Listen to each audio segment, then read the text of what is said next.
Admiral Jake Morrison stood in the center of the grand chamber and felt the weight of history pressing down on his shoulders. Around him, the crystalline walls stretched up into darkness, their surface reflecting the lights from 12 different worlds. Each light represented a species that had called this place home for over 1,000 years. Today, he was about to change everything. The council members sat in their designated sections, each area designed for their specific needs. The Valdorians preferred the cool blue lighting that reminded them of their ice world. The Thermaxians basked under heat lamps that would cook a human in minutes. The gas-breathing Nebulans floated in their contained atmospheric bubbles. Jake had attended hundreds of these meetings over the past 15 years, but today felt different. Today was the last time he would stand here as humanity's representative. Counselor Zephys, the ancient Valdorian who had served longer than any other member, called the session to order with a gesture of his six-fingered hand. His voice carried the authority of 4 centuries when he spoke. The quarterly assembly recognizes Admiral Morrison of the human delegation. You may present your people's concerns. Jake stepped forward and activated the translation matrix that would carry his words to every corner of the chamber. Honored counselors, I stand before you today not to present concerns but to deliver a formal notice. After careful consideration and extensive preparation, humanity hereby announces our intention to withdraw from the Galactic Council and leave known space entirely. This withdrawal will be complete within 72 standard hours. The silence that followed was absolute. Even the usual hum of environmental systems seemed to pause. Jake could see the shock rippling through the chamber as translation matrices worked overtime to ensure every species had heard correctly. Then the chaos began. The Thermaxian delegate's internal temperature spiked so high that his containment suit began venting steam. The crystalline representative's body structure actually shifted colors from calm blue to agitated orange. The sound of dozen languages erupted simultaneously as council members demanded explanations from their translators. Counselor Zephys raised both hands for silence. When the chamber finally quieted, his ancient voice carried a note Jake had never heard before. It might have been fear. Admiral Morrison, no species has ever voluntarily withdrawn from the council. The very idea is unprecedented. Surely you cannot be serious about such a drastic action. I am completely serious, Counselor, Jake replied. This decision represents the unanimous will of all human colonies and settlements throughout the galaxy. We are not acting in anger or haste. This choice has been under consideration for 53 years. Dr. Elena Vasquez stepped up beside Jake, her tablet glowing with data that would soon shake the foundations of galactic science. At 45, she was the youngest chief science advisor in human history, and her work had made today possible. If I may, Admiral, she said, then addressed the council directly. Honorable members, humanity's withdrawal is not only possible but preferable, given our recent technological achievements. She gestured, and holographic displays materialized throughout the chamber. The data showed energy readings, quantum signatures, and mathematical formulas that made several council scientists lean forward in disbelief. Over the past 5 decades, human research has achieved breakthrough advances in 3 critical areas. First, we have developed faster-than-light communication through quantum entanglement networks. Second, we have perfected self-replicating construction systems capable of transforming any raw matter into habitable environments. Third, and most importantly, we have mastered dimensional engineering. The last statement caused another eruption of noise. Dimensional engineering was theoretical physics that every council species had deemed impossible. The energy requirements alone were beyond current galactic technology. Yet here was this young human woman claiming they had not only solved the problem but implemented it. The Aquarian delegate spoke through his water-filled helmet, his words bubbling with disbelief. You claim impossible achievements. Dimensional manipulation requires energy output equal to stellar cores. No species has achieved such capabilities. Dr. Vasquez smiled the way a teacher might smile at a student who had asked exactly the right question. Respectfully, Counselor, you are thinking within the limitations of current galactic technology. Humans have never been particularly good at accepting limitations. Ambassador Lisa Turner, the youngest human to ever address the council at 34, stepped forward. Her voice carried the confidence of someone who had grown up knowing this day would come. Honored counselors, I understand your skepticism. For over a millennium, The galactic community has operated under certain assumptions about what is possible and what is not. These assumptions have served you well, creating a stable and peaceful civilization that we deeply respect. She paused, letting her words settle before continuing. But humanity has always been different. When we looked at your oceans, we built ships to cross them. When we stared at your skies, we built rockets to reach them. When we discovered the atom, we split it to unlock its power.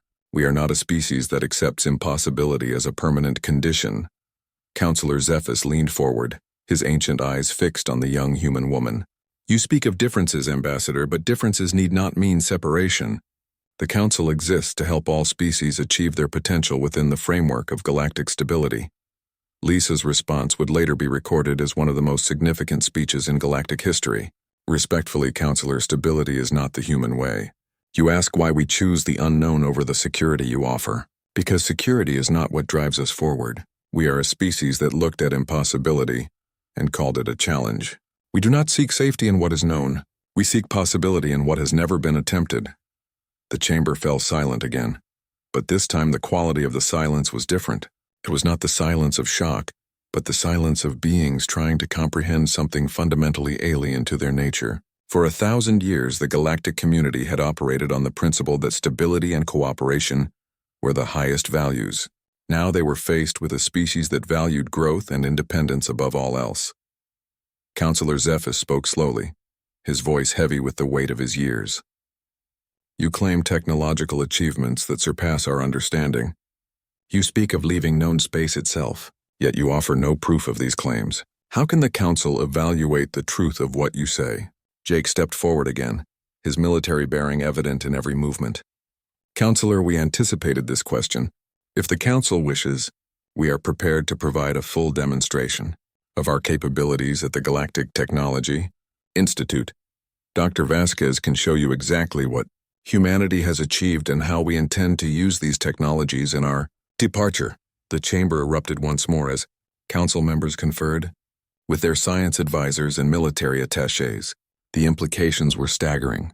If humanity truly possessed the technologies they claimed, it would fundamentally alter the balance of power in the galaxy.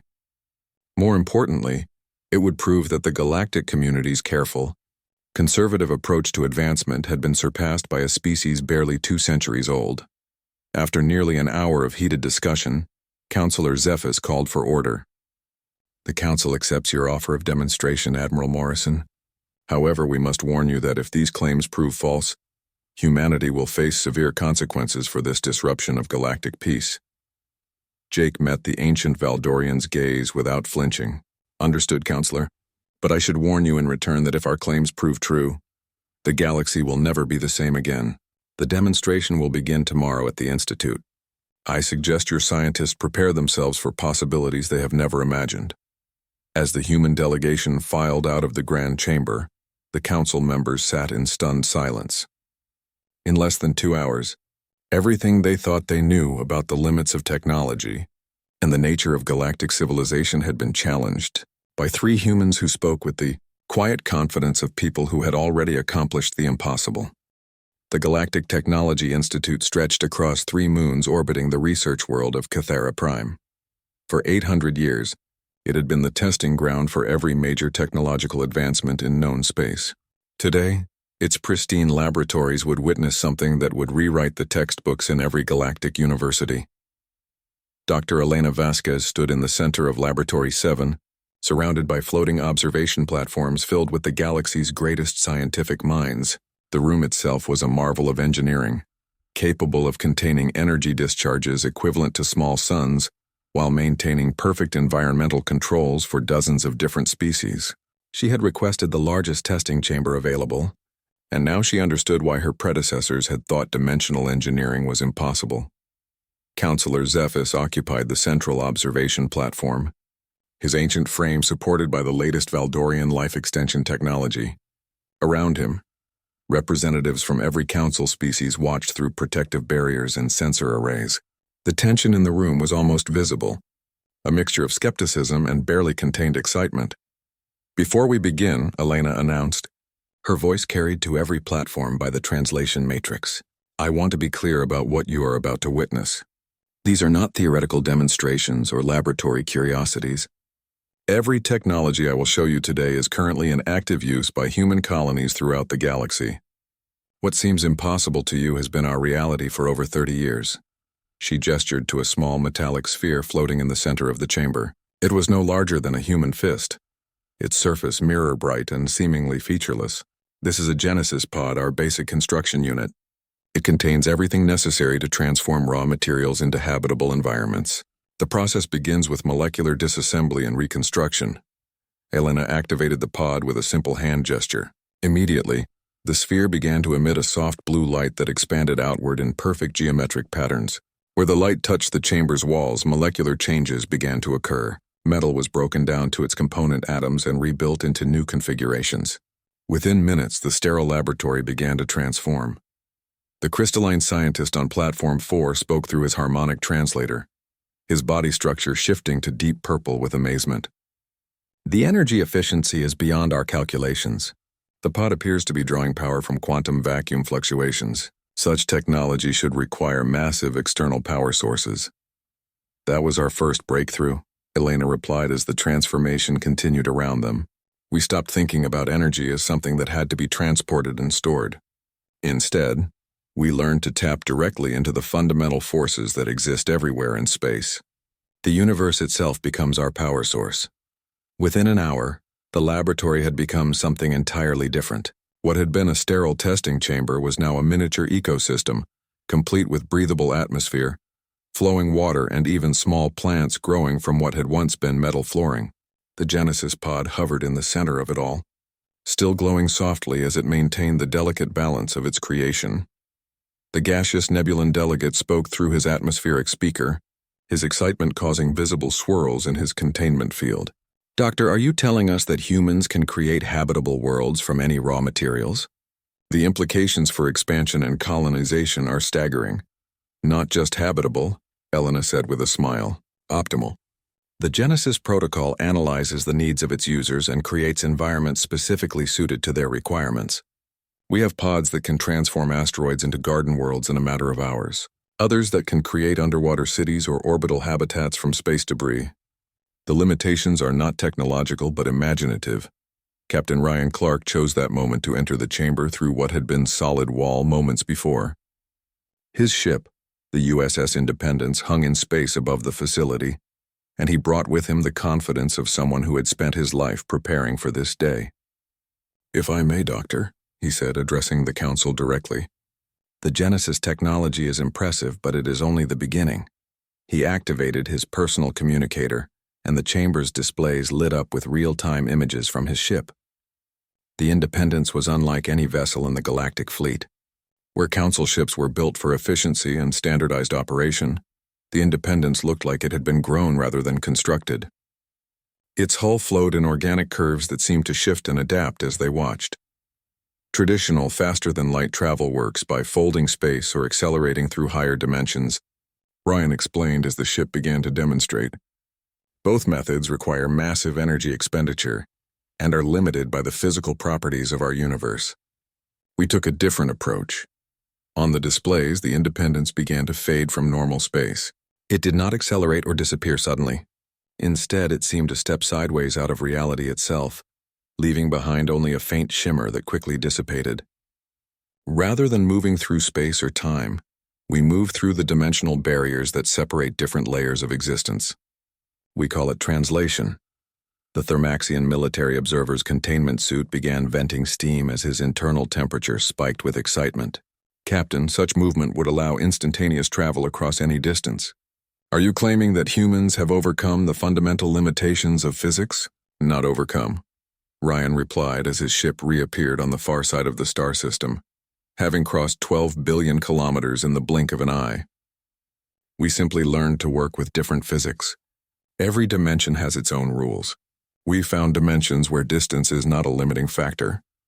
Elena stepped forward again, her tablet now displaying communication logs that made the assembled scientists gasp in disbelief. The translation drive allows more than just movement. It enables instantaneous communication across any distance through quantum entanglement networks. Captain Clark, would you please demonstrate our communication with the Titan colony? Ryan nodded and activated the ship's communication array.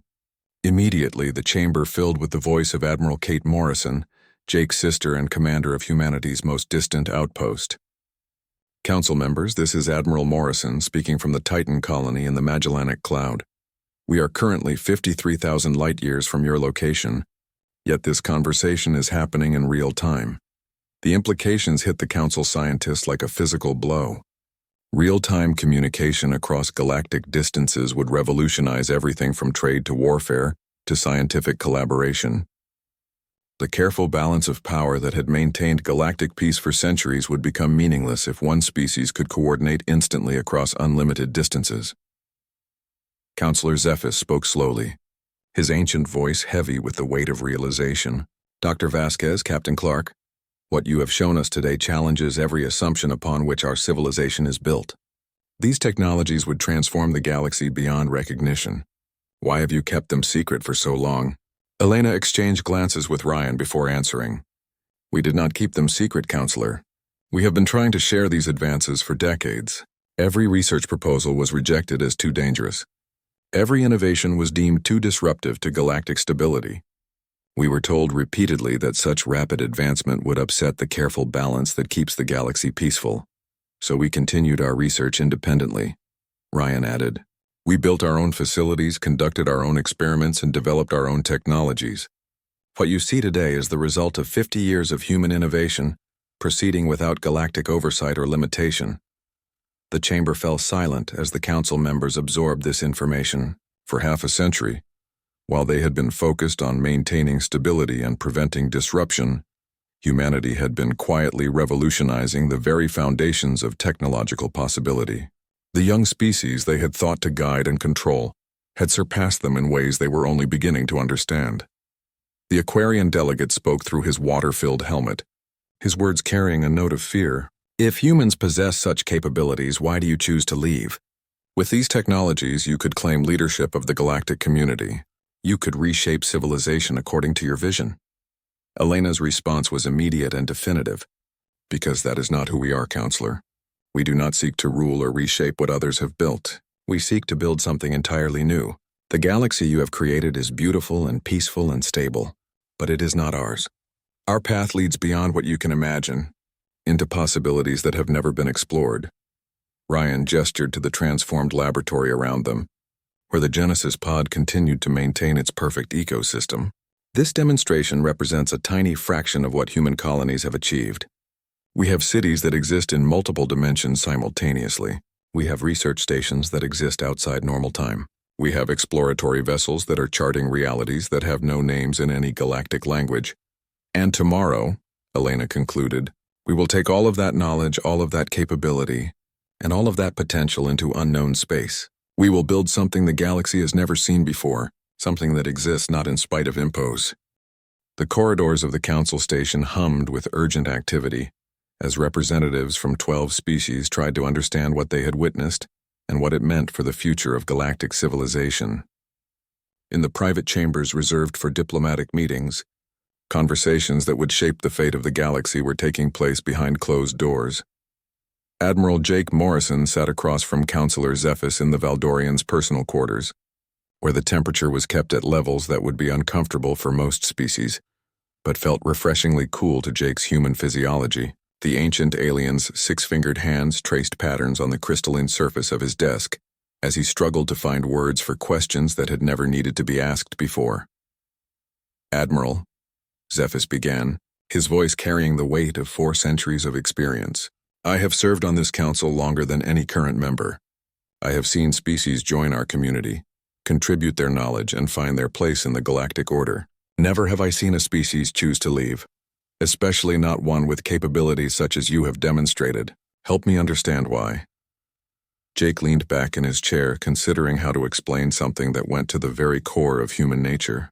Counselor, when humans first achieved spaceflight, we looked at the stars and saw infinite possibility. When we discovered we were not alone in the galaxy, we were excited to learn from older, wiser species. We joined the council with great hope and genuine respect for what you had built. And we welcomed you gladly, Zephys replied. Human contributions to galactic society have been significant. Your species brought fresh perspectives and innovative solutions to many old problems. But somewhere along the way, Jake continued, we realized that our definition of contribution and yours were fundamentally different. You valued stability above all else. When we proposed new technologies or suggested rapid expansion into unexplored regions, we were told these ideas were too risky, too disruptive to the careful balance that kept the galaxy peaceful. Dr. Elena Vasquez entered the chamber at that moment, having been invited to join the conversation. Her expression carried the weariness of someone who had spent decades fighting bureaucratic resistance to revolutionary ideas. Counselor Zephys, may I share something that might illustrate our frustration? The ancient Valdorian gestured for her to continue. Elena activated a holographic display that showed decades of research proposals, funding requests, and project applications. 37 years ago, I submitted my first proposal for dimensional research. It was rejected as too theoretical. 29 years ago, I presented early proof-of-concept data for faster-than-light communication. It was rejected as too dangerous. 22 years ago, I offered to share preliminary results from our Genesis project. It was rejected as too disruptive to established colonial processes. She gestured, and the display showed hundreds of similar rejections spanning 5 decades. Every significant advance that you witness today was offered to the galactic community first. Every innovation was presented through proper channels with full documentation and safety protocols. And every single one was rejected for the same reason: it would change things too quickly. Zephys studied the data with growing understanding. Doctor, these technologies would indeed have changed galactic civilization rapidly. The Council's responsibility is to ensure that such changes do not destabilize the peace we have maintained for over a millennium. And there is the fundamental difference between us, Jake said quietly. You see rapid change as a threat to peace. We see stagnation as a threat to growth. You have built a beautiful, stable civilization that values harmony and consensus above all else. But humans are not a harmonious species, Counselor. We are chaos and possibility given form. Ambassador Lisa Turner arrived as the conversation was reaching its crucial point. At 34, she represented a generation of humans who had grown up knowing that their species would eventually outgrow the galactic community. Her perspective was not colored by hope for integration, but by certainty about independence. Counselor Zephys, she said as she took a seat, I want you to understand something important. We are not leaving because we hate the galactic community, or because we feel wronged by your decisions. We are leaving because we love what we could become if we were free to follow our nature without constraint. The ancient alien leaned forward, his crystalline eyes reflecting centuries of accumulated wisdom. Ambassador, what you describe sounds like the arrogance of youth. Every species believes they can improve upon what came before. The Council exists to prevent such arrogance from leading to galactic war or catastrophe. Lisa's response carried the passion of someone who had spent her life preparing for this moment. Respectfully, Counselor, you misunderstand us entirely. We do not believe we can improve upon what you have built. We believe we can build something completely different. You have created a civilization based on careful consensus and gradual progress. It is a magnificent achievement that has brought peace and prosperity to billions of beings across thousands of worlds. She paused, gathering her thoughts before continuing. But that is not who we are. We are the species that looked at your vast oceans and built ships to cross them before we understood weather patterns. We stared at your endless skies and built rockets to reach them before we had proper life support systems. We discovered the fundamental forces of matter and immediately began experimenting with ways to harness them. That sounds incredibly dangerous, Zephys observed. Such reckless experimentation could have led to your extinction. It could have, Elena agreed. And sometimes it nearly did. But it also led us to discoveries that your cautious approach would never have found. The Genesis technology exists because we were willing to risk molecular disasters. The translation drive works because we were willing to experiment with forces that could have torn holes in reality. The communication networks function because we were willing to entangle our consciousness with quantum fields that might have destroyed our minds. Jake stood and walked to the chamber's viewing port, where the stars of known space glittered in familiar patterns. Counselor, you asked me to help you understand why we are leaving. The simple answer is that we have outgrown this place, not because we are better than the species here, but because our needs are fundamentally different from yours. You need stability to thrive, he continued. You need careful planning and gradual progress and consensus-based decision-making. These are not weaknesses. They are the strengths that built a galactic civilization that has lasted for over 1,000 years. But humans need uncertainty to thrive. We need challenges that have never been faced before and problems that have no known solutions. Zephys was quiet for a long moment, processing ideas that challenged everything he had believed about the nature of civilization and progress. Admiral, if what you say is true, then humanity represents a fundamental threat to galactic stability simply by existing within our borders. Exactly, Lisa said with a sad smile. We are not malicious, but we are disruptive. Our very presence pushes against the boundaries that keep your civilization stable. Our questions challenge assumptions that your society depends upon. Our innovations threaten the careful balance you have worked centuries to maintain. So we are choosing to remove that threat, Elena added, not through conflict or conquest, but through departure. We are taking our disruptive nature and our dangerous questions and our impossible innovations into the unknown, where they cannot destabilize what you have built. Jake returned to his seat and met the ancient Valdorian's gaze directly. Counselor, this is not abandonment or rejection. This is recognition that some differences cannot be reconciled through compromise. You have built something beautiful here, but it is not ours to build. Our place is out there, in the spaces between realities, exploring possibilities that have no names in any galactic language. Lisa stood and walked to join Jake at the viewing port. We are not leaving because we failed to find our place in galactic civilization. We are leaving because we finally understand that our place was never here. Our place is in the unknown, building impossible things and asking dangerous questions and pushing against the boundaries of what reality allows. And that is not a flaw to be corrected, she continued, her voice carrying the conviction of someone who had found her purpose. It is our greatest strength. In a galaxy that values safety and stability above all else, we are chaos and possibility given form. In a civilization that seeks to preserve what has been achieved, we are the force that always asks what could be achieved next. Zephys stood slowly, his ancient frame carrying the weight of realization. I begin to understand, Ambassador. You are not leaving because you have failed to fit into our civilization. You are leaving because you have succeeded in becoming something our civilization cannot contain. Now you see it, Elena said with genuine warmth. We love you for what you are, Counselor. We hope that someday you might understand that we must be what we are as well, and what we are belongs in the infinite unknown, not in the beautiful certainty you have created here. The gathering began at the edge of known space, where the carefully mapped territories of galactic civilization gave way to the infinite darkness of unexplored regions.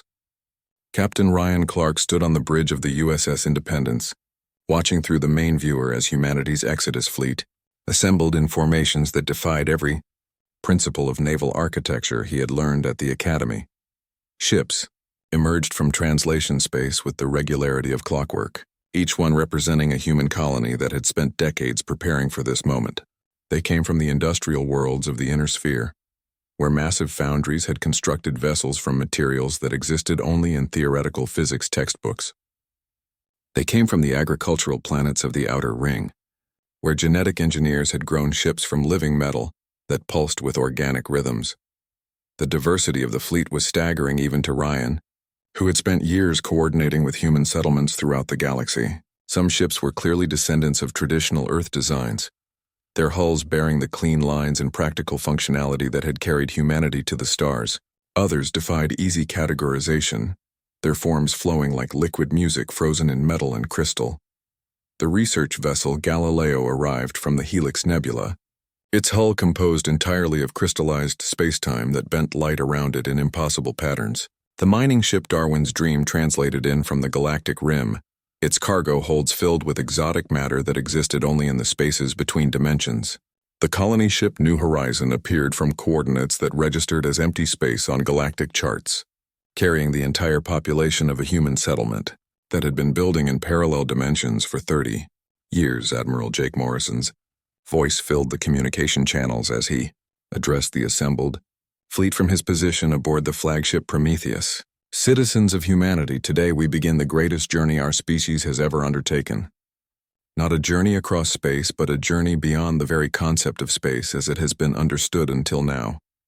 Dr. Elena Vasquez monitored the fleet's status from the Independence's science station, her instruments tracking energy signatures that would have been considered impossible just days before. Each ship in the fleet was equipped with its own Genesis pod, capable of creating habitable environments from any available matter. Each vessel carried a fragment of the dimensional translation network that would allow the fleet to remain in contact across infinite distances. The scale of preparation was becoming clear even to the humans involved in the operation. For 50 years, every human colony had been secretly developing the technologies and resources necessary for complete independence from galactic civilization. Research stations had been established in folded space where time moved differently, allowing decades of work to be compressed into months. Manufacturing facilities had been built in pocket dimensions where the laws of physics could be customized for specific industrial processes.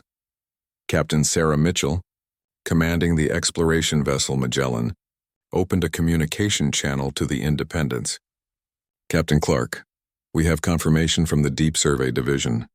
The dimensional barriers beyond the galactic edge are stable and ready for mass translation. The path to unknown space is clear, Ryan acknowledged.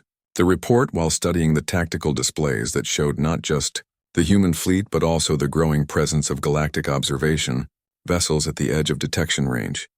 Every major council species had dispatched science ships to witness humanity's departure, their sensors straining to understand technologies that operated beyond current galactic knowledge.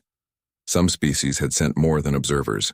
The Thermaxian battlecruiser Molten Fury hung at the edge of weapons range, its commander still convinced that humanity's departure could be prevented through the threat of force. The Aquarian diplomatic vessel Ocean's Dream maintained a constant communication stream, offering increasingly desperate compromises to convince the humans to remain within galactic borders. Ambassador Lisa Turner stood in the Independence's observation lounge, watching the stars of known space for what she knew would be the last time. Her tablet displayed hundreds of messages from galactic representatives, each offering concessions that would have been unthinkable just days before. Research funding without oversight, colony rights in previously restricted regions, even voting privileges that would give humanity disproportionate influence in council decisions. They still do not understand, she said to herself as Elena joined her at the viewport.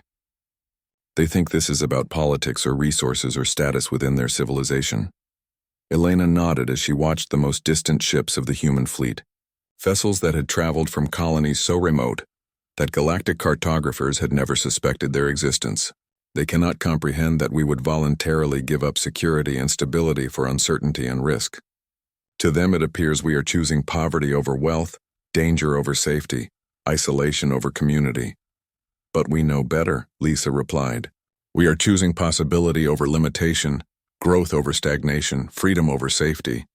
We are choosing to become what we were always meant to be. The communication channels filled with final preparations as colony ships confirmed the evacuation of human settlements throughout the galaxy. The agricultural world of New Eden reported successful population transfer. Its 20 million inhabitants now aboard the living ships they had grown specifically for the journey. The research station at Proxima 7 confirmed the destruction of their facilities and the secure deletion of all data that might compromise their dimensional research. Most remarkably, reports arrived from human settlements that the galactic community had never known existed, the cloud cities of the Veil Nebula, where humans had learned to exist as energy patterns within stellar gases, the mining collectives of the galactic halo, who had spent decades harvesting dark matter from the spaces between galaxy clusters, the deep space nomads who had been exploring parallel dimensions for 30 years, mapping realities that had no correspondence to normal space. Jake's voice filled the fleet channels once more as the final countdown began. Citizens of humanity, in 60 minutes we will begin translation to unknown space. This is our last opportunity to change course, our final chance to choose the safety of known civilization over the uncertainty of infinite possibility. The response came not in words, but in actions. Across the fleet, thousands of ships powered up their dimensional translation drives simultaneously. The energy signatures created patterns in space that registered on galactic sensors as impossible geometric forms, structures that seemed to exist in more dimensions than reality typically allowed. Ryan watched his tactical displays as the galactic observation vessels began withdrawing to safe distances. Even the Thermaxian battlecruiser, its commander finally understanding that this was not a military operation that could be stopped by force, began moving away from the translation zone. Elena monitored the dimensional barriers that separated known space from the infinite unknown beyond. The mathematics were staggering even to her, who had spent decades developing the theories that made this moment possible.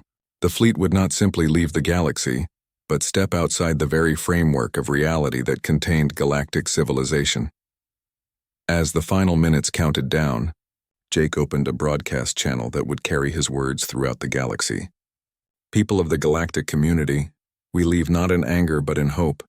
We take with us the best of what we learned from you, and we give you the gift of our absence. Perhaps one day, when you are ready to grow again, we will meet as equals in the vast unknown. Until then, he continued, his voice carrying across the light years to every inhabited world in known space. Remember that the universe is infinite, and infinity belongs to those brave enough to claim it. We go now to explore possibilities that have no names, to build wonders that have no precedent, and to become what no species has ever become before. The translation began with a harmony of energies that transformed the very nature of local space. Thousands of human ships activated their dimensional drives in perfect synchronization, creating a cascade effect that opened pathways to realities beyond the reach of galactic science. As the fleet began to fade from normal space, Lisa Turner stood at her viewport and spoke words that would echo through galactic history. We are not leaving because we hate what you built. We are leaving because we love what we could become. The invitation stands eternal. When you remember how to dream, you know where to find us. The boundary of known space was not a place but a concept, a limitation of imagination more than geography. As the human fleet approached the dimensional barriers that separated the familiar galaxy from infinite possibility, reality itself began to respond to their presence in ways that challenged every assumption about the nature of existence. Dr. Elena Vasquez monitored the translation process from the Independence's Enhanced Science Station, her instruments tracking changes in the fundamental constants of physics as the fleet moved beyond the reach of normal spacetime. Captain Clark, she reported, we are approaching the threshold where local reality becomes malleable. Dimensional translation can begin at your command. Captain Ryan Clark stood at the center of his bridge, surrounded by displays that showed not just the position of his fleet, but the condition of reality in the space around them. The mathematics involved were beyond anything taught in galactic academies. Equations that described relationships between dimensions that officially did not exist. All ships report ready for translation, he announced to Admiral Jake Morrison aboard the flagship. Dimensional drives are synchronized and operating within acceptable parameters. The fleet is prepared to step beyond the edge of known reality. From his position aboard the Prometheus, Jake could see the galactic observation vessels hanging at the edge of sensor range, their crews straining to understand what they were witnessing. Even Counselor Zephys had come to observe humanity's departure personally, his ancient Valdorian science vessel maintaining position at what his instruments calculated was a safe distance from the translation field, but there was no safe distance from what humanity was about to accomplish. The dimensional translation drive did not simply move ships from one location to another. It changed the very nature of the space around them, creating pockets of reality where different physical laws could coexist and new forms of existence became possible. Begin translation sequence, Jake commanded, his voice carrying across the fleet through quantum entanglement networks that connected every human vessel, regardless of distance or dimensional separation. All ships initiate dimensional cascade on my mark. The process began slowly, almost gently, as thousands of dimensional drives activated in perfect harmony. Space around the human fleet began to shimmer and fold, creating geometric patterns that existed in more dimensions than normal reality allowed. What the galactic observers saw through their sensors defied explanation. Ships that seemed to exist in multiple locations simultaneously, energy signatures that formed impossible mathematical structures, gravitational effects that flowed backward through time. Elena watched her instruments as the translation field expanded beyond the fleet itself, creating ripples in dimensional space that carried information about the realities that lay beyond known existence. For a brief moment, the barriers between dimensions became transparent, allowing glimpses of possibilities that no galactic species had ever imagined. Through the expanding field, the galactic observers could see fragments of realities where physics operated according to different principles, dimensions where matter was conscious and energy was alive, realities where time moved in spirals instead of straight lines, universes where space had emotional properties and distance was measured in concepts rather than kilometers. Counselor Zephys stood on the bridge of his science vessel, tears streaming down his crystalline face as he finally understood what humanity truly represented. They were not simply another species seeking power or territory within galactic civilization.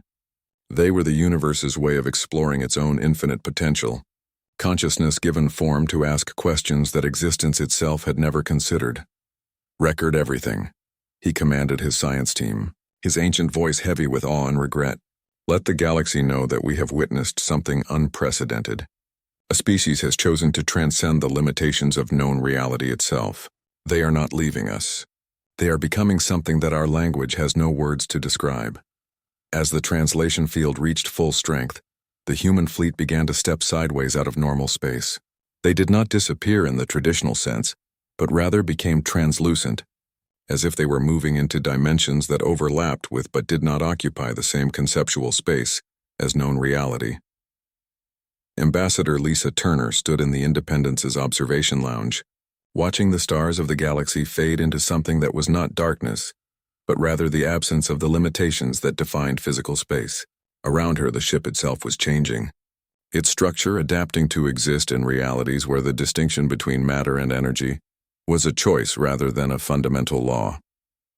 "The translation is proceeding beyond our most optimistic projections," Elena reported as her instruments tracked the fleet's movement through dimensional barriers that had never been crossed by conscious beings before. "We are not simply leaving known space. We are entering realms where the very concept of space can be redefined, according to our needs and desires." Ryan felt the bridge, around him responding to the crew's thoughts and emotions as the ship's living metal hull adapted to existence in multiple dimensions simultaneously. The Independence was no longer just a vessel moving through space, but had become a bridge between realities, a platform from which humanity could explore infinite possibility. As the translation neared completion, Jake opened one final communication channel to the galactic community.